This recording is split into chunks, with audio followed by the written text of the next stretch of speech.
త్రిపురాదేవి కథగా చెప్పుకుంటూ ఉన్నాము. మన రికార్డింగ్ నెంబర్ 18 అన్నమాట. ఇది నాలుగో అధ్యాయం 4th చాప్టర్ లోకి వచ్చాము. సత్సంగ ఫలము అని ఇక్కడ హెడ్డింగ్. మన హేమలేఖ భర్త హేమచూడు భార్యకి చెప్పాడు, నీతో సంసారం నాకు కొయ్య బొమ్మలాగా ఉంది, నీకేమిటి కావాలి, నువ్వేదో తృప్తిగా లేవు, నువ్వు ఏమిస్తే తృప్తి పెడతావో, నీకేమిటి ప్రాబ్లమో నాకు చెప్పకపోతే నా మీద ఒట్టే అని చెప్పేశాడు ఆయనకి. మన కిందటి 3వ అధ్యాయం ఎండింగ్ లో ఆ చెప్తూ ఉన్న భర్తను చూసి ఇట్లా అన్నది హేమలేఖ. కంఠాన్ని కౌగలించుకొని ఇట్లా చెప్పాడట పాపం ఆయన భార్యను దగ్గరికి తీసుకొని, నీకేమిటి ప్రాబ్లం నాకు చెప్పు, నీకేంగా కొత్తగా పెళ్ళైన వాళ్ళు కదా, న్యాచురల్ ఇవన్నీ కూడా. సో అడిగాడు, నీకేం కావాలో అవన్నీ, నేను రాజకుమారుణ్ణి, మన చేతిలో కాని పని అంటూ ఏం లేదు, నేను అన్ని నీకు ఇస్తాను, ఏమిటో చెప్పు అని అడిగితే ఆ భర్త అట్లా కంఠాన్ని కౌగలించుకొని అడుగుతున్న భర్తను చూసి హేమలేఖ ఏం చెప్పిందంటే, నాథా నా మాట వినుమో, నా మాట విను, నేను నీ యందు విరక్తురాల్ని కాదు, నాకు నువ్వంటే ఇష్టం లేకపోవటం లేదు, అటువంటి పరిస్థితే లేదు అసలు. కానీ నాకు ఒక పెద్ద సందేహం వచ్చింది, ఆ సందేహంలో పడి నేను కొట్టుకుంటూ నేను నీతో సరిగా నేను హాయిగా ఉండలేకపోతున్నాను. నేను ఆడదాన్ని కదా, స్త్రీని కదా, ఆ స్త్రీ స్వభావానికి చాలా సహజమైనటువంటి ఏది నిశ్చయించలేకపోవటం అనేది స్త్రీ స్వభావం కాబట్టి అది నేను నిశ్చయం రాక, ఒక నిశ్చయానికి రాలేక బాధపడుతున్నాను. అందులో ఉన్న తత్వం గనక నువ్వు విడమర్చి చెప్పావంటే ఇంకా నేను కూడా నీతో పాటు హాయిగా విహరిస్తాను, అన్ని విహారాలు మన ఇద్దరం కలిసి చెయ్యొచ్చు, నేను కూడా నీతో పాటే ఉంటాను, నాకు ఇంకా చీకు తీరిపోతుంది, చింత తీరిపోతుంది, చీకు చింత ఉండదు అని చెప్పిందిట. చెప్పంగానే చాలా ఆనందపడ్డాడు. న్యాచురల్ గా పక్కపక్క నవ్వాట హేమచూడు. నవ్వి, నిజమే స్త్రీలకు బుద్ధి లేదంట, నిజమే అన్నాడు. అది ఎంత తెలివితేటలో ఆడా మగ అని కాదు, ఇక్కడ ఒక మనిషితో మాట్లాడేటప్పుడు అవతల వాడికి మాట్లాడేవాడు అవతలవాడు గొప్పవాడు అనే భావం ఇచ్చి మాట్లాడినప్పుడు you are giving importance to the other person అన్నమాట. నాకు ఒక విషయం తెలుసు అంటే నేను ఊహించగలను. ఏంటంటే మేనేజ్మెంట్ స్కిల్స్ లో ఇది కూడా ఒకటి, తప్పకుండా చెప్పు ఉండాలి, లేకపోతే వాళ్ళు మేనేజ్ చేయలేరు. నువ్వు అవతలవాడు నీ మాట వినాలంటే వాడిని కొద్దిగా నువ్వు పైన పెడితేనే వాడు వింటాడు. ఎదవా కుంక అంటే వాడు అసలు మన మాట విండు. మనం సాధారణంగా మన భర్తలతో చేసే పొరపాటు అది. మీకేం తెలియదండి, ఉండండి, మీకు తెలియదు, ఆగండి అని చెబుతూ ఉంటాం. నేను ఆడదాన్నే కాబట్టి నాకు అర్థం అవుతుంది. సో ఆవిడ అలా చేయలేదు. ఏం చెప్పింది, నేను స్త్రీని కాబట్టి అంత విచక్షణ లేదు నాకు, నువ్వు నన్ను విడమర్చి ఆ తత్వం అంతా కనుక చెబితే, అంటే అవతల మనిషిని తన దోవలోకి తెచ్చుకోవటానికి వాడుతున్న స్కిల్ కాదు ఇది, అంటే లౌక్యము లేకపోతే స్ట్రాటజీ కాదు, ఇక్కడ నిర్మల హృదయరాలు కాబట్టి. చిన్నపిల్లలకి ఎలా చెబుతాము, చిన్నపిల్లల్ని మోసం చేయాలని వాళ్ళకి చాక్లెట్ ఇచ్చి పనులు చేయించుకుంటామా, వాడిని ఎలా మలచుకోవాలో మనకి తెలుసు, అందులో మోసమేం లేదు. చక్కని ప్రవర్తన గల స్త్రీ కాబట్టి ఆవిడ ఉన్నదిన్నట్టుగా అలా ప్రజెంట్ చేసింది. ఉన్నదిన్నట్టుగా అంటే ఏంటంటే ఎలా చెబితే అవతల మనిషి తన మాట వింటాడో, తను చెప్పేదేమీ మోసం కాదు కదా, అందువల్ల అట్లా మాట్లాడింది ఆవిడ.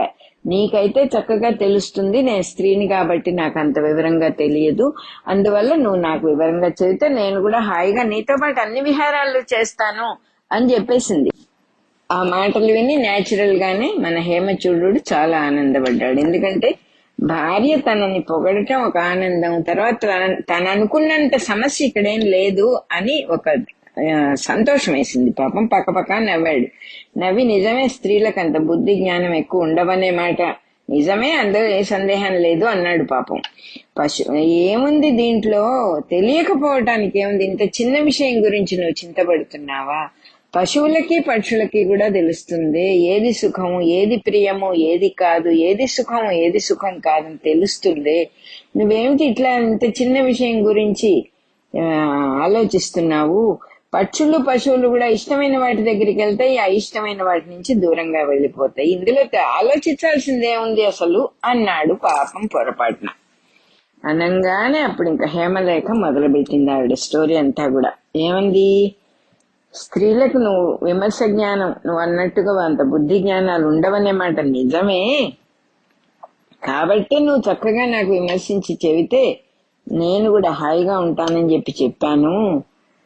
సుఖాన్ని ఇచ్చేది ప్రియము అన్నావు నువ్వు, దుఃఖాన్ని ఇచ్చేది అప్రియము అన్నావు, సుఖం ఇచ్చేది ఇష్టము అసలు దుఃఖాన్ని ఇచ్చేది కష్టము అన్నావు. బాగుంది, కానీ ఒకే విషయం ఒక సమయంలో బాగుంటుంది, ఇంకో సమయంలో బాగుండదు. ఇది నాకు చాలా బాధ పెడుతుంది ఈ విషయం నన్ను అన్నది. అంటే ఏమిటి న్యాయంగా ఆవిడ ఏం చెబుతున్నారు? వాట్ ఎగ్జాక్ట్లీ షీ మెంట్ అంటే, చలికాలంలో ఇష్టమైన నిప్పుసగ ఎండాకాలంలో ఇష్టం అవట్లేదు కదా. అంటే ఏం అడుగుతోంది ఆవిడ? ఇదే డెఫినెట్ గా నాకు సుఖం ఇస్తుంది అని ఒక వస్తువు ఉన్నదా సృష్టిలో? ఈ వస్తువు వల్ల నాకు సుఖం ఉంది అనటానికి వీల్లేదు. చాలా రకాల పరిస్థితులన్నీ కూడా కలిస్తే గాని అది రాదు అన్నట్టు. అంటే చలికాలం అయితే నిప్పుసగ సుఖం ఇస్తుంది కానీ ఎండాకాలం అదే కష్టాన్ని ఇస్తుంది కదా, సేమ్ థింగ్ అని అడుగుతోంది. అదే రకంగా చలి దేశాల్లో సుఖంగా ఉండే ఎండ ఉష్ణ దేశాల్లో ఎంత బాధ పెడుతోంది, తాపం పుట్టి చేస్తుంది. అదే రకంగా ఏ విషయమైన పరిమాణ భేదాన్ని బట్టి అంటుంది ఆవిడ. పరిమాణం అంటే సైజు. కొంచెంగా ఉంటే వాడుకోవచ్చు కొన్ని విషయాలు, అవే మరీ పెద్దవైపోతే వాడుకోలేము. ఎగ్జాంపుల్ ఏం చెబుతుందంటే, కొంచెంగా కుంపట్లో నిప్పుంటే వంట చేసుకోవచ్చు. అదే అడవిలో కార్చిచ్చు అయిపోయి దావానలం అడవంతా తగలబడిపోతుంటే ఆ నిప్పుని మనం వాడుకోలేం కదా. నిప్పును వాడుకోవటం అనేది కరెక్టే, బాగుంటుంది, నిప్పుతో చక్కగా వంట చేసుకుంటాం. కానీ అదే ఎక్కువ పరిమాణమైనప్పుడు, అదే పెద్దదిగా ఉన్నప్పుడు అది మనల్ని కూడా దహించేస్తుంది కదా. మరి అందువల్ల నాకు అర్థం కావట్లేదు.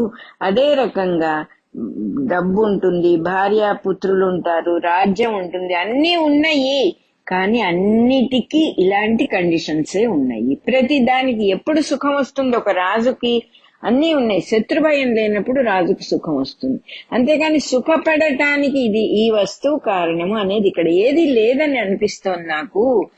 అదే రకంగా ఏవి ఎల్లప్పుడూ ప్రియము కాదు అని చెప్పింది. మనం ఇక్కడ చక్కగా ఒక ఎగ్జాంపుల్ చెప్పుకోవచ్చు. వెంకటేశ్వర స్వామిని చూడనివ్వరండి, పంపించేస్తారండి. నాకు ఒక్క 5 నిమిషాలన్నా నిల్చొని హాయిగా అట్లా తండ్రిని చూడాలని ఉంటుందండి అంటారు తిరుపతి గుళ్ళోకి వెళ్ళి వచ్చిన వాళ్ళు. ఎవరో రికమెండేషన్ ఇచ్చి పంపించారు. పంపించి నీ ఇష్టం ఎంతసేపు అయినా ఉండంటే ఎంతసేపు ఉంటాడు? అదే ఎక్కువైపోయింది. నీ ఇష్టం వచ్చినంతసేపు ఉండొచ్చు, 5 నిమిషాలు కూడా నిజంగా ఉండలేము. ఎందుకంటే స్థిమిత పట్టం నేర్చుకున్న వాడైతే అసలు ఆ కోరికే కోరడు. ఎక్కడ లేడు? దైవం సర్వత్రా ఉన్నాడు, నాలో కూడా ఉన్నాడు, నీలో కూడా ఉన్నాడు. అంతటా ఉన్నవాడిని చూడటానికి గుడిలోనే చూడాలని లేదు. అక్కడ ఒక నమస్కారం పెట్టుకొని వచ్చి బయట ఆయన్ని తలుచుకోవచ్చు. అది ఆ స్థిమితం లేనివాడు ఎంతసేపు ఉంటాడు లోపల? 5 నిమిషాలు ఉండగానే అనేక ఆకలేస్తుంది, బాత్రూంలో పోవాల్సి వస్తుంది, తోచదు, భయం వేస్తుంది, ఇంకా అయిపోయింది, ఇంకా స్వామిని మీద కాన్సన్ట్రేషన్ రాదు. ఎందువల్ల? నీకేది ప్రియము చూస్తే బాగుంటుంది అనుకున్నావు కదా, ఇంకాసేపు ఉంటే బాగుంటుంది అనుకున్నావు కదా. ఆహా, అలా చెబుతోంది ఈవిడ. ప్రతిదీ కండిషన్డ్ గా ఉంటుంది. మనం ఏది సుఖం అని అనుకుంటున్నామో అవన్నీ కండిషన్డే కదా అని నెమ్మదిగా సబ్జెక్ట్ లోకి వస్తోంది. ధనము, భార్యలు, పుత్రులు, అనేక మంది భార్యలు ఉంటారు. ఒక రాజుకి రాజ్యం బ్రహ్మాండంగా ఉంది, పుష్కలంగా ఉంది రాజ్యం. మహారాజు హాయిగా ఉన్నాడా? సుఖపడుతున్నాడా? ఇవన్నీ ఉన్నాయిగా. మరి ఉన్నప్పుడు సుఖపడుతున్నాడా? లేదు కదా. ఎప్పుడు చింతతోనే ఉన్నాడు కదా.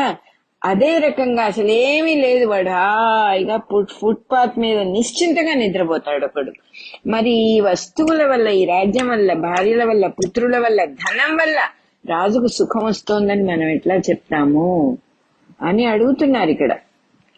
అవేవీ లేనివాడు సుఖంగా ఉంటాం మనం చూస్తూనే ఉన్నాం కదా.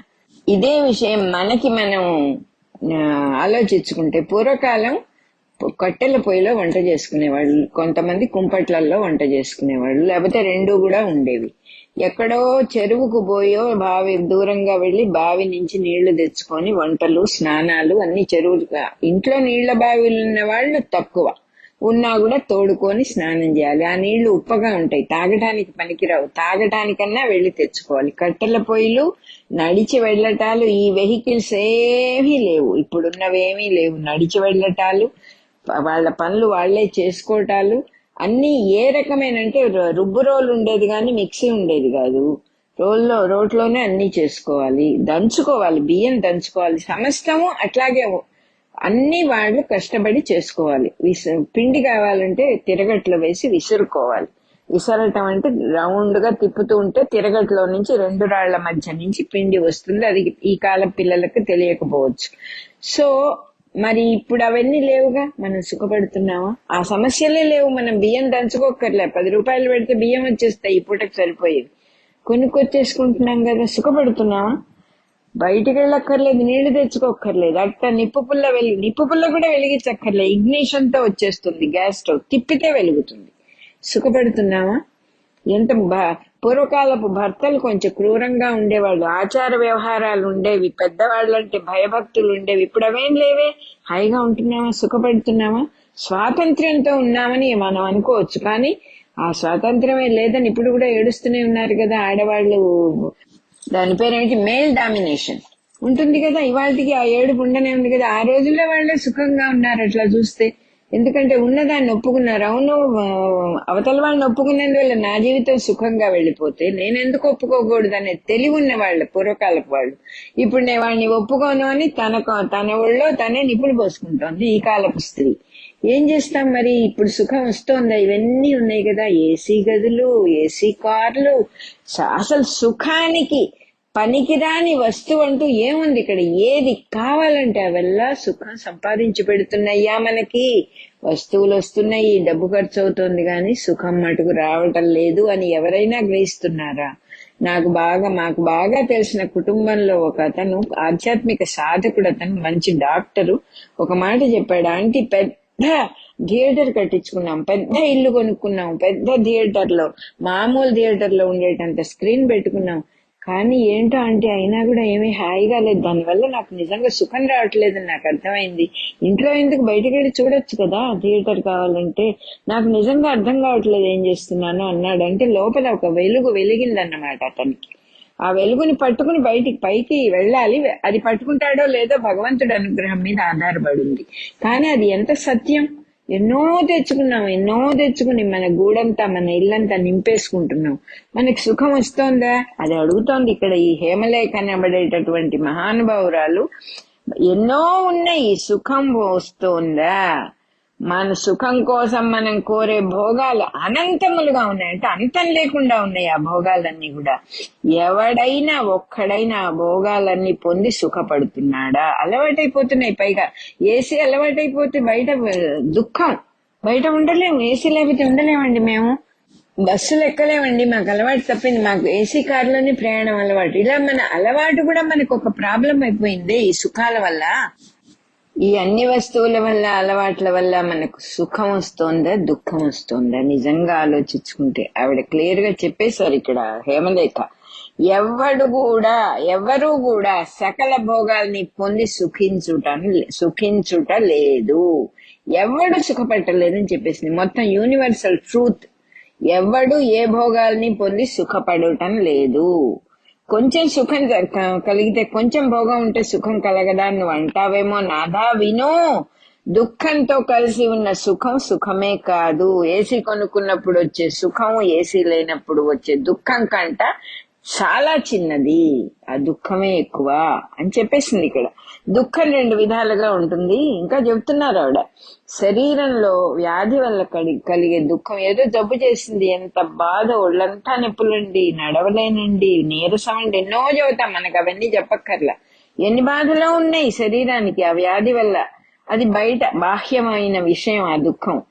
కోరికల వల్ల మనస్సులో కలిగే దుఃఖం అంతరం. ఒక కోరిక కలిగిందంటే లోపల మానసికమైన దుఃఖం చాలా బలవత్తరమైంది అని ఇక్కడ హేమలేఖ చెప్పింది. మనకు కూడా తెలుసు ఆ విషయం. మనస్సు మనల్ని నలిపి నమిలి పడేసేస్తూ ఉంటుంది ఏదైనా ఒక సమస్య వచ్చిందంటే. ఆవిడ చెబుతున్నారు ఇక్కడ, మానసికమైన దుఃఖం బలవత్తరమైంది, అదే ఈ లోకం మొత్తాన్ని మింగి పడేస్తుందని చెప్పేసింది. అంతే, అంతా తెలిసిన వ్యక్తి, జీవన్ముక్తురాలు ఆవిడ.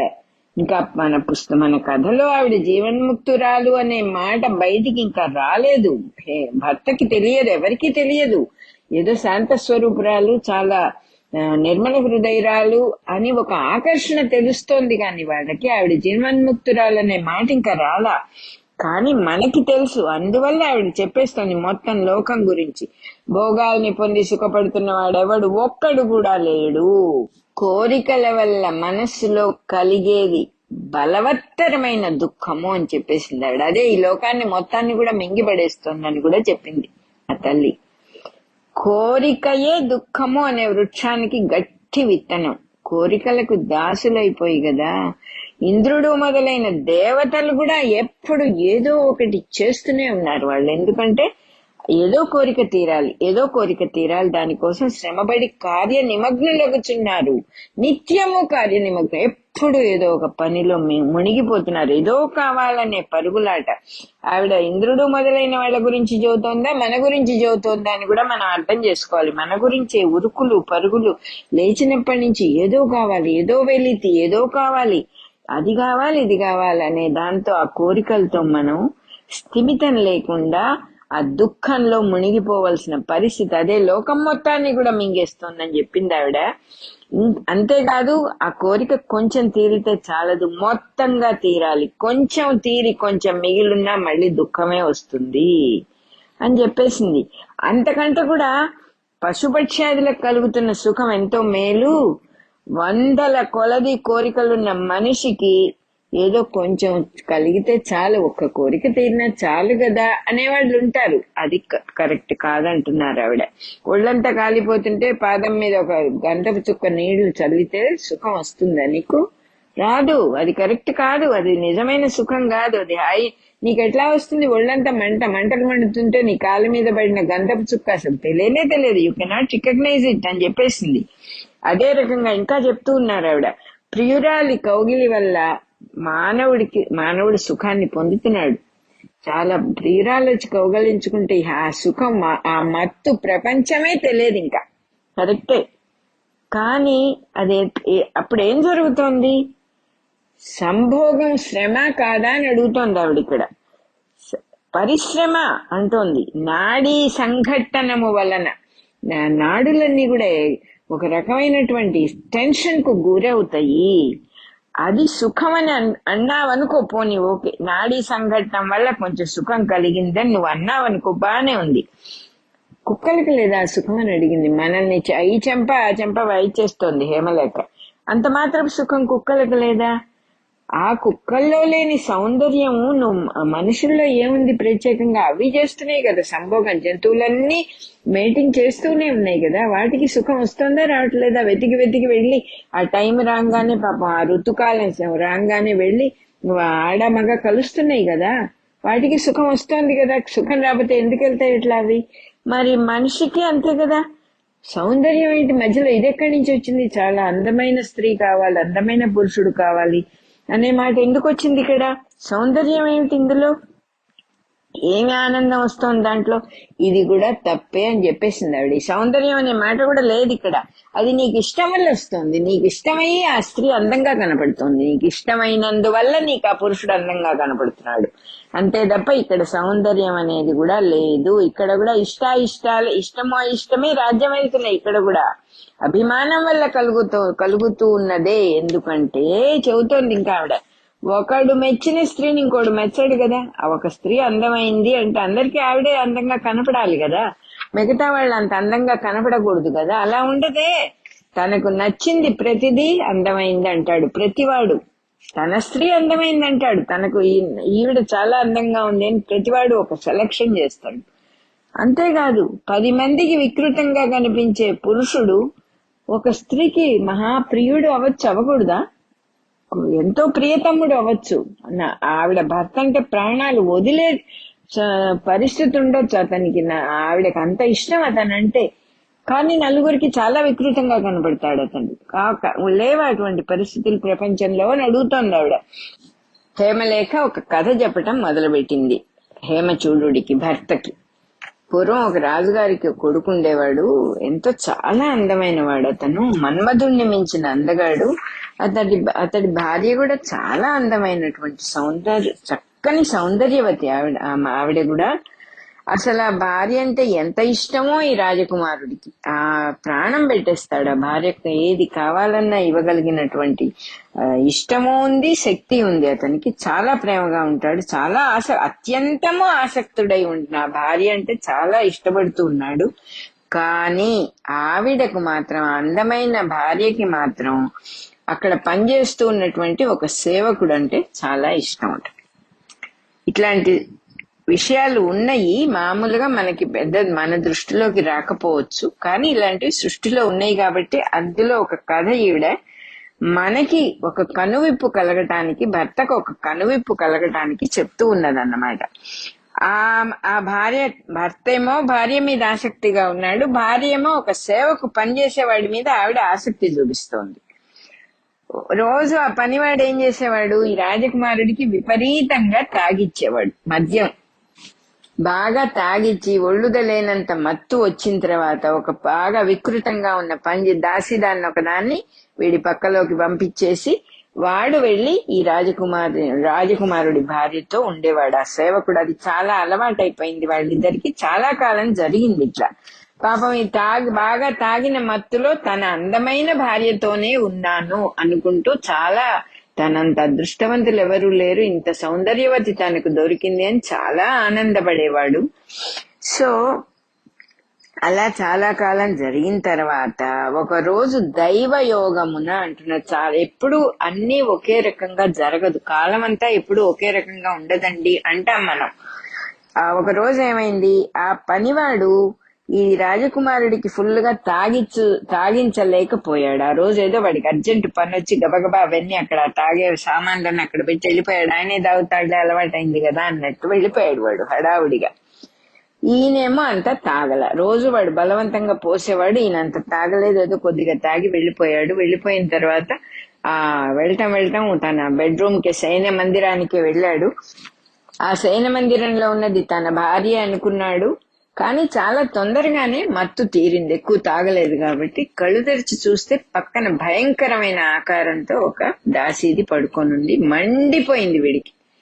లేచాడు, జుట్టు పట్టుకుని, ఎవరు నువ్వు, ఎందుకున్నావు ఇక్కడ, నా భార్య ఎక్కడ అని కత్తి బాగా చంపేస్తాడేమో అని భయం వేసింది దానికి. గడగడ వణికిపోతూ చూపించింది, అప్పటి నేను చూపిస్తాను అని. ఆ దూరంగా ఒక చాప మీద ఆ సేవకుడితో కలిసి పడుకోనుంది రాజకుమారుడి భార్య. ఆ సేవకుడిని కౌగలించుకొని పడుకోనుందిట. ఒక మగవాడికి ఇంతకంటే భయంకరమైన దృశ్యం జీవితంలో ఉండదు. ఒక స్త్రీకైనా అంతే. భర్తను అటువంటి స్థితిలో చూస్తే స్త్రీలు భరించలేరు, భార్యను ఇటువంటి స్థితిలో చూస్తే భర్తలు భరించలేరు. అటువంటి దృశ్యం ఆ రాజకుమారుడు చూడాల్సి వచ్చింది పాపం. ఇంకంతే, చాలా బాధపడిపోయాడు. ఒక చోట నేల మీద మలిన దేహుడుగా ఉన్న వాడు వికృతంగా ఉన్నాడు, అందంగా లేడు, వికృతమైన దేహము, మలినం, మట్టి కొట్టుకొని ఉంది, శుభ్రంగా లేడు వాడు. అటువంటి వాడిని ఓ చోట నేల మీద అందమైనటువంటి తన భార్య, తను ప్రాణం పెడుతూ ఉన్నటువంటి భార్య, ఆ భార్య సర్వస్వం అనుకున్నాడు. అటువంటి వాడిని కౌగలించుకొని పడుకొని నిద్రపోవటం చూశాడు ఈ రాజకుమారుడు. ఇంకా మూర్ఛ వచ్చినట్టుగా అయిపోయింది. కరెక్ట్ గా వర్ణించారు ఇక్కడ. మూర్ఛ వస్తుంది అట్లాంటి దృశ్యం చూసినప్పుడు. కొంచెంసేపు అయ్యాక తన్ని తాను నిగ్రహించుకొని నెమ్మదిగా ఇట్లా అనుకున్నాడు, ఛీ, నేనెంత తాగుబోతు వెధవని అయిపోయి, నేనెంత మూఢత్వంలో, ఎంత బుద్ధి లేని వాడిని అయిపోయాను. స్త్రీలు ఎటువంటి వాళ్ళో తెలుసుకోలేకపోయాను కదా, దీన్ని నా ప్రాణాల కంటే ఎక్కువ ప్రేమించానే, ఏం చూసి వాడిలో దీనికి ఆసక్తి కలిగింది అని ఎవరైనా చెప్పగలరా? చెప్పలేరు. ఆకర్షణ కలుగుతుంది అనుకుంటున్నాడు పాపం. తను ఏం చూసి దీనికి, నాకంట నేను దానికి ఏది కావాలన్నా ఇవ్వగలిగిన స్థితిలో ఉన్నాను, నాకు అన్ని లక్షణాలు, సద్లక్షణాలన్నీ ఉన్నాయి, నన్ను వదిలి వీడిని ఎందుకు కోరుకుంది ఇది అనుకొని ఈ విషయం గ్రహించలేకుండా ఒక కురూపి అయిన దాంతో ఉంటూ నేను నా భార్యతో ఉన్నానని అనుకుంటూ ఉన్నాను. ఇంతకంటే అవివేకం ఇంకేమన్నా ఉందా అని అనేక రకాలుగా బాధపడి విపరీతమైన నిర్వేదం వచ్చేసింది. ఎవరికైనా వస్తుంది. దానికి కూడా నిర్వేదం రాలేదంటే ఇంకా పశు జన్మ ఉన్నది వాడికని చెప్పాలి. అడవుల్లోకి వెళ్ళిపోయి, వనాలకు వెళ్ళిపోయి తపస్సు చేసుకోవటం మొదలు పెట్టాడు. సర్వసంగములను వీడి అన్ని బంధాలు వదిలించుకొని ఆ రాజకుమారుడు వెళ్లిపోయాడు, అడవులకు వెళ్లి తపస్సుకు వెళ్లిపోయాడు అని చెప్పింది. కాబట్టి చెప్తోంది ఈవిడ, ఎక్కడుంది అందం అనేది మనస్సులో ఉంది కదా. ఆ ఏ స్త్రీ వల్ల ఆనందం పొందుతున్నాడో కూడా తనకే తెలియని అందమైన స్త్రీతో ఉన్నానని అనుకుంటున్నాడు. దాన్ని బట్టి చూస్తే ఈవిడ ఇంకా ఎంత వివరంగా చెబుతోందంటే, నేను అందమైన దాన్నని చెప్పి నువ్వు నా వల్ల ఆనందం పొందుతున్నావు, నాకంట ఎంతో వికృతంగా ఉన్న స్త్రీల వల్ల వాళ్ళ భర్తలు ఆనందం పొందుతున్నారు, అంతకంటే ఎక్కువ ఆనందం పొందొచ్చు. అలాగే వికృతంగా ఉన్న పురుషుల వల్ల, వికృతంగా ఉన్న స్త్రీల వల్ల ఆనందం పొందే పురుషులు స్త్రీలు కూడా ఉన్నారు కదా. అది ఎందువల్ల అంటావు? మరి అందమే ఇక్కడ ఇంపార్టెంటా? కాదు కదా. సరే, ఇంకా ఎంత బాగా అడుగుతోందంటే, ఇక్కడ ఒక విషయం శ్రద్ధగా గమనించు నువ్వు రాజకుమారా, ఈ విషయం విను. పురుషుడు స్త్రీని చూసేటప్పుడు అతనికి బయటనే వేరేగానే చూస్తున్నాడు, తన లోపల లేదు. ఆవిడ బయట చూశాడు, ఆవిడ్ని చూసినప్పుడు చాలా అందంగా కనపడింది, ఇష్టమైంది. ఆ రూపాన్ని మనస్సులో చిత్రించుకున్నాడు. చిత్రించుకున్నప్పుడు ఆ రూపాన్నే మాటి మాటికి తలుచుకుంటాడు, కోరికల్ని పెంచుకుంటాడు. ఆ కోరికల యొక్క వేగం వల్ల సెన్సెస్ అన్ని కూడా క్షోభిస్తాయి, ఇంద్రియాలన్నీ కూడా క్షోభించినప్పుడు, అంటే కోరిక కామం కలిగి ఆవిడ్ని కోరి సుఖపడుతున్నాను అని అనుకుంటున్నాడు.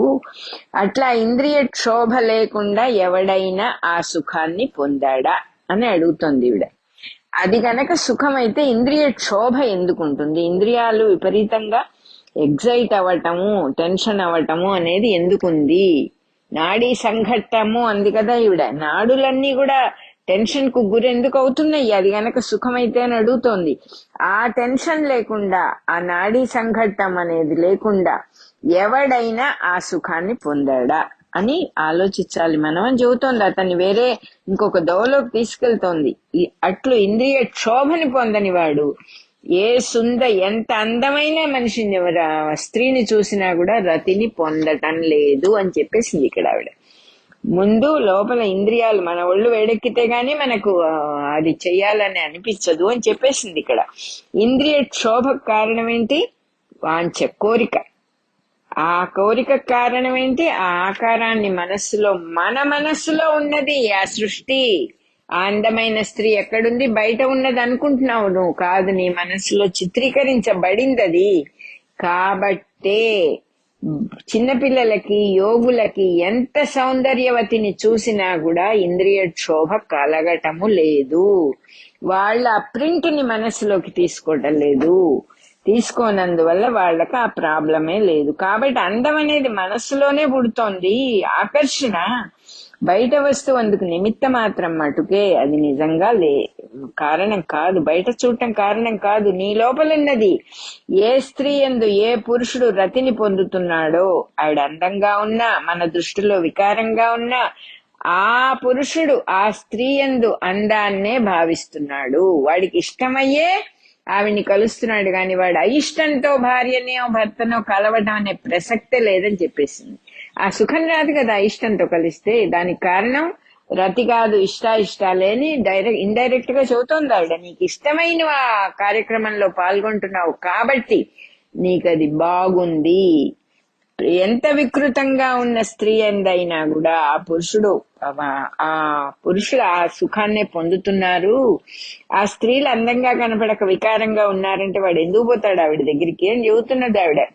కాబట్టి రాజపుత్ర విను, పురుషులకు స్త్రీల మీద ఏర్పడే అభిమానమే దానికి కారణం తప్ప అక్కడ నిజమైన సౌందర్యం అంటూ ఏమీ లేదు అని చెప్పేసింది. అదే రకంగా తేనె యొక్క తీపిలాగా దేహంలో ఉన్న సౌందర్యం సహజమైతే, తేనెకు తీపి సహజం, దేహ సౌందర్యం కూడా సహజమే గనక అయితే చిన్నపిల్లలకు కూడా అది అనుభవం అవ్వాలి కదా. ఏ పిల్లలైనా ఆవిడ చాలా అందంగా ఉంది అని ఆకర్షణకు లోనవుతారా? ఏ పిల్లలైనా అతను చాలా అందంగా ఉన్నాడు అని ఆకర్షణకు లోనవుతారా? అది వయస్సుతో వస్తోందని చెబుతోంది ఈవిడ. యవ్వనవంతులకు మాత్రమే ఈ కామవాంఛ కలుగుతుంది, బాలబాలికలకు ఉండదు, యోగులకు దాన్ని దమించి పడేశారు కాబట్టి యోగులకు ఉండదు. యవ్వనంలో ఉన్నవాడు మాత్రమే ఇట్లా మదోన్మత్తుడవుతాడు, పిచ్చివాడవుతాడు, ఆ కామానికి లోనవుతాడు, స్త్రీ గాని పురుషుడు గాని అని చెప్పేస్తోంది వివరంగా. ఇవన్నీ చక్కగా మనం ఆలోచించి విషయాన్ని అర్థం చేసుకోవాలి. ఇలా ఇష్టం వచ్చినట్టు వెళ్ళిపోవటం కాదు అని భర్తకు వివరంగా తెలియజెప్పడానికి ఈవిడ ప్రయత్నం చేస్తోంది. ఇంకా ఏం చెబుతోంది, దేశ కాలాలని బట్టి రకరకాల మనుషులు ఉన్నారు. ఒంటికాలు వాళ్ళు ఉన్నారు, చట్టి ముక్కు వాళ్ళు ఉన్నారు, మిట్టపళ్ళ వాళ్ళు ఉన్నారు, కారు నలుపు వాళ్ళు ఉన్నారు. వాళ్ళ పురుషులు వాళ్ళతో సుఖించట్లేదా, స్త్రీలతో ఆ స్త్రీలు ఆ పురుషులతో సుఖించట్లేదా అని అడిగింది. టోటాలిటీగా చూస్తే పురుషుడి దేహం స్త్రీకి సుఖ సాధనం, స్త్రీ దేహం పురుషుడికి సుఖ సాధనం, అంతకంటే ఇక్కడ ఏమీ లేదు అని 2 వాక్యాల్లో చెప్పేసింది. నిజంగా సరే, బాగుంది, శరీరాలు సుఖ సాధనాలు బాగుంది. మరి శరీరం యొక్క అసలు పరిస్థితి ఏమిటో మనం ఒకసారి గమనిద్దాం, నాథ చూద్దాం, ఇదేమిటో విచారిద్దాము. ఇదేమిటి అసలు? ఇది ఒక అస్థిపంజరం. అంటే అస్థిపంజరం అంటే అస్థి అంటే ఎముక, ఎముకలతో చేసిన ఒక గూడు. ఇది ఒక పంజరం. ఇది ఇంకా దీని మీద నాడులన్నీ ఒక అల్లికలాగా అయిపోయి రక్త మాంసాలన్నీ కూడా చక్కగా కప్పబడి, చర్మం ఏమో పైన కనపడకుండా చక్కగా అందమైన చర్మంతో కప్పబడి, లోపల ఏముందయ్యా అంటే కంటిన్యూస్ గా మలము మూత్రము మ్యానుఫ్యాక్చరింగ్ అవుతున్నాయి ఇక్కడ ఈ దేహంలో. దీన్ని నువ్వు అందం అంటున్నావా? దేహం ఎలా తయారవుతుంది? శుక్రశోణితాల వల్ల. అంటే పురుషుడిది స్త్రీది రెండు కలిసి శుక్ల శోణితాల వల్ల, శుక్రము శోణితము వల్ల స్త్రీ గర్భంలో ఏర్పడి మలమూత్ర ద్వారానికి సమీపం నుంచి దేహం బయటకు వస్తోంది. ఎంత హేయంగా ఉన్నది! ఎక్కడ పెరుగుతోంది ఈ దేహం? ఆహా, ఇలాంటి శరీరం ఎంతో ప్రియముగా భావించబడుతోంది. ఇంతకంటే అజ్ఞానం ఇంకేమన్నా ఉందా అని అడుగుతోంది ఆవిడ. సరే పోనీ, ఇదంతా వదిలేసి, నీకు నేనంటే చాలా ఇష్టం కదా, నా దేహం, నా శరీర సౌందర్యం చూసి నువ్వు పడిపోయావు కదా, బాగుంది. నా దేహంలో నీకేం ఇష్టమో ఒకసారి నాకు చెప్పు. ఏది ఏ భాగం బాగుందని నువ్వు అడుగుతున్నావని భర్తను అడుగుతోంది ఆవిడ. దీంట్లో రక్తం ఇష్టమా, మాంసం ఇష్టమా, నీకేది ప్రియమో చెప్పు. నీకు భీభత్సమైన శరీరం కదా ఇది. ఇట్లాంటి భీభత్సమైన శరీరాన్ని మనుషులు కోరుతున్నారంటే ఎంత అజ్ఞానంలో ఉన్నారో తెలుసుకోవాలి. ఇప్పుడు నేను ఉన్న విషయం అంతా నీకు చెప్పాను కదా, వస్తుస్థితిలో ఏది ఇట్లా ఉన్న వస్తుస్థితిలో ఏది ప్రియమో ఏది అప్రియమో అని ఎలా తెలుస్తుంది? నా ఒరిజినల్ క్వశ్చన్ ఇదే నాయనా. నువ్వు దీన్ని తెలుసుకొని నాకు చెప్పు. నువ్వు నా భర్తవి, నేను అజ్ఞానురాల్ని, నువ్వు నాకు వివరంగా చెప్పు. దీంట్లో ఇటువంటి పరిస్థితుల్లో ఎలా నిశ్చయించటమో చెప్పు అని అడిగింది. అయిపోయింది, ఆయన పని ఫినిష్డ్ అన్నమాట. ఆ మాటలు విన్నాడు, చాలా ఆశ్చర్యపోయాడు. ఏమిటి ఈవిడ ఇంత గొప్పగా మాట్లాడుతోంది అనుకున్నాడు. కానీ షాకింగ్ గా ఉంటుంది, మనకే షాకింగ్ గా ఉంది, ఆయనకి ఎందుకు ఉండదు? అందులో భార్య దగ్గర నుంచి, కొత్తగా పెళ్ళై ఎంతో సౌందర్యవతి అయిన భార్య దగ్గర నుంచి మాటలు విన్నవాడు ఎవరికైనా కూడా విరక్తి వచ్చేస్తుంది. వాడు విరక్తుడైపోయాడు. మన హేమచూడు విరక్తుడైపోయాడు. తర్వాత క్రమంగా నెమ్మదిగా ఆవిడ్ని ప్రశ్నించుకుంటూ ఒక్కొక్క సమాధానమే, క్వశ్చన్స్ అన్ని వేస్తూ సమాధానాలు తెలుసుకుంటూ తనలో తనుగా ఉన్న చిత్స్వరూపిణి, చైతన్య స్వరూపిణి అయిన పరదేవతను తెలుసుకున్నాడు. అఖిల ప్రపంచము తన స్వరూపమే, తను తప్ప వేరే ఎవరూ లేరు అని తెలుసుకొని జీవన్ముక్తుడయ్యాడు. అతడి వల్ల తత్వాన్ని తమ్ముడు మణిచూడు, తండ్రి ముక్తాచూడు కూడా ఉపదేశం పొంది వాళ్ళు కూడా జ్ఞానులయ్యారు. ముక్తాచూడుని భార్య అంటే హేమలేఖ అత్తగారు కూడా హేమలేఖ వల్ల ఉపదేశం పొంది జ్ఞానాన్ని పొందింది. మహారాజు వల్ల, రాజపుత్రుల వల్ల ఉపదేశాలైపోయి మంత్రులు, మొత్తం ఊళ్ళో ఉన్న జనం, పౌరులందరూ కూడా, పురములో ఉన్న పౌరులు అందరూ కూడా జ్ఞానం సంపాదించుకున్నారు. అందరూ జ్ఞానవంతులైపోయారు. జ్ఞానవంతులైపోయి ఏం చేశారు? వాళ్ళేమి ఊళ్ళు బట్టి సన్యాసులైపోయి పర్వర్షన్ గా వెళ్ళిపోలే, చక్కగా ఉన్నారు. ఎక్కడ వాళ్ళు అక్కడే తెలిసిన వాడు ఎక్కడుంటే ఏమిటి, తెలియకపోతే అటు ఇటు పరిగెత్తుతారు. కానీ అన్నీ తెలుసుకున్నవాడు ఎక్కడుంటే ఏమిటి? క్రమముగా ఆ నగరంలో తత్వజ్ఞుడు కానివాడు అంటే మిగల్ల. అందరికీ తత్వం తెలుసు. తత్వం తెలియటం, తానెవరో తెలుసుకున్న వాళ్లే ఉన్నారు ఆ ఊళ్ళో. అందువల్ల ఆ ఊరికి బ్రహ్మపురము అనే పేరు కూడా వచ్చిందిట. అక్కడ చిలకలు గోరువంకలు కూడా పంజరాల్లో ఉండి ఇలా చెబుతూ ఉన్నాయిట. ఏం చెప్తూ ఉన్నాయిట చిలకలు గోరింకలు ఆ ఊళ్ళో? దృశ్యమును వదలి దృక్స్వరూపమైన మీ ఆత్మను పొందుడు. దృశ్యాన్ని వదిలేయండి, కనపడేదాన్ని వదిలేసేయండి. అది నిజం కాదు, అది మీ లోపల నుంచి వచ్చినటువంటి దృశ్యము. You are creating it. మీరు ఈ వాస్తవం. దృశ్యాన్ని వదిలేయండి, మీ దృక్కే మీరు. దర్పణంలో ప్రతిబింబంలాగా దృక్కు కన్నా వేరే ఏమీ లేదు. చూసేవాడే ఉన్నాడు ఇక్కడ, చూడబడేదంటూ ఏమీ లేదు అని చెప్పేస్తున్నాయిట చిలకలు గోరింకలు కూడా. ఆ సర్వానికి దృక్కే స్వరూపం ఉన్నవాడు ఒక్కడే, చూసేవాడు సాక్షిభూతంగా చూసేవాడు ఒక్కడే ఉన్నాడు. వాడే సమస్తానికి కారణము. వాడే తనలో నుంచి దృశ్యాన్ని బయటికి తీసి వేరుగా ఉన్నట్టుగా భ్రమ పెడుతూ ఉన్నాడు. రెండు వస్తువులు ఇక్కడ లేవు, ఉన్నదొక్కటే, దృక్ స్వరూపం ఒక్కటే స్వతంత్రంగా ప్రకాశిస్తోంది. జనమందరూ కూడా భ్రాంతి పడకుండా, మాయలో పడకుండా, ఇంద్రజాలంలో పడకుండా మీరందరూ కూడా గ్రహించి చక్కగా అన్నిటికీ ఆశ్రయమై ఉన్న దృక్కునే భజింపుడు అని చిలకలు గోరువంకలు కూడా చెప్తూ ఉన్నాయిట అక్కడ. వామదేవుడు మొదలైన బ్రాహ్మణులందరూ ఒకసారి అక్కడికి వచ్చి చాలా ఆశ్చర్యపోయారట. ఇదేమిటిది, పక్షులు కూడా విద్యా ప్రసంగం చేస్తున్నాయి కాబట్టి ఇది విద్యానగరమే అని అన్నారట వాళ్ళు. అప్పటి నుంచి అది విద్యానగరంగా అందరూ అనుకోవటం, పేరు మారిపోయిందనమాట. కాబట్టి ఇప్పుడు మళ్ళీ దత్తాత్రేయుల వారు కథ చెప్పటం అయిపోయింది కాబట్టి మళ్ళీ పరశురాముడితో ఇలా అంటున్నారు దత్తాత్రేయుల వారు. రామా, సర్వశుభాలు కలగడానికి సత్సంగమే మూలం అనటానికి ఈ కథ చెప్పాను. హేమలేఖ యొక్క సంగము వలననే, హేమలేఖని పెళ్లి చేసుకొని తీసుకొచ్చాడు కాబట్టి ఆవిడతో కలిసి ఉన్నందువల్లనే, ఆవిడ యొక్క స్నేహం వల్లనే ఆ నగరం మొత్తం కూడా తత్వవేత్తలైపోయారు అందరూ కూడా. అందువల్ల శ్రేయస్సుకు ముఖ్యమైన శ్రేష్టమైన సాధనము సత్సంగమే అని తెలుసుకోవాలి అని చెప్పారు దత్తాత్రేయుల వారు. ఇది జ్ఞానఖండంలో ఉన్నటువంటి హేమచూడోపాఖ్యానంలో సత్సంగ ఫలము అనే 4వ అధ్యాయము అయిపోయింది. ఇక్కడ బాలప్రియ చెప్తూ ఉన్నారు. ఏం చెప్పారంటే, హేమలేఖ భర్తకి తత్వాన్ని బోధించింది, ఆమె వల్ల అత్తగారు కూడా తత్వం తెలుసుకుంది. హేమచూడుని తండ్రి వల్ల అన్న మొదలైన పెద్దవాళ్ళు కూడా తత్వాన్ని తెలుసుకున్నారు. మనకేమర్థం అవుతోంది, చిన్నవాళ్ల దగ్గర నుంచైనా, పెద్దవాళ్ల దగ్గర నుంచైనా, స్త్రీల దగ్గర నుంచైనా కూడా తత్వాన్ని ఉపదేశం పొందవచ్చు, తప్పు లేదు అని స్పష్టం అవుతోంది ఇక్కడ. స్త్రీలు ఉపదేశం చేయకూడదని లేదు, చిన్నవాళ్ళు ఉపదేశం చేయకూడదని లేదు అని అర్థమవుతోంది అని చెప్పారు. ఇంకా హేమలేఖ తత్వం చెప్పటానికి మొదలుపెట్టినప్పుడు తను చాలా జ్ఞానవంతురాలని, మనం చేస్తాం కదా మామూలుగా పొరపాటు, మీకు తెలియదండి, నాకు తెలుసు, నేను ఎన్నో శాస్త్రాలు చదివాను, నా తండ్రి ఒక ఋషి, నాకు తెలుసు, నేను చెప్పేది విను అని చెప్పలేదు ఆవిడ. తన జ్ఞానాన్ని పైకి రానివ్వకుండా ప్రియము అప్రియము అనే సంభాషణ మొదలుపెట్టి తన భర్త లోక వ్యవహారాన్ని గురించి ఆలోచించేటట్టుగా చేసింది ఆవిడ అని చెప్తూ ఉన్నారు ఇక్కడ ఆధరు. అతనికి జిజ్ఞాస లోపల, నిజంగానే అతనికి ఏంటి, నిజమే కదా తను చెప్పేది, నేనేదో పొరపాటు పడ్డాను, ఐ మస్ట్ నో దిస్ అనే జిజ్ఞాస కలిగేటట్టుగా ఆవిడ మొదలుపెట్టింది. అప్పుడు అతనికి జిజ్ఞాస వచ్చి తెలుసుకోవాలనే ఆసక్తినే జిజ్ఞాస అంటారు.